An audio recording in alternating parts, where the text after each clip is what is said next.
Hello everyone, myself NITHYA. I'm from A1 section CSBS. My product name is Food Menu Design. My company name is Foreign Fox. This is my company logo.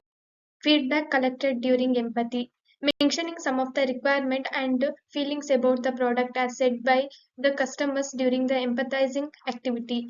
Show in LED, order wise price, tick menu card, separate menu card for breakfast, lunch and dinner.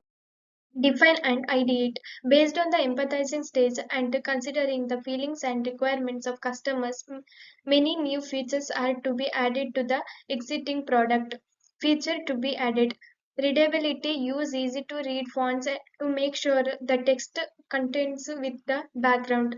Variety, include a range of options such as sectional items. Price range, it's good to have wide range of prices. Organization, clearly organized menu based on the sections. Futuristic product name, cartridge. Prototype, in prototype stage in the real working model has to be manufactured. Due to some certain, the mentor advised to draw sketch. The sketch is given below.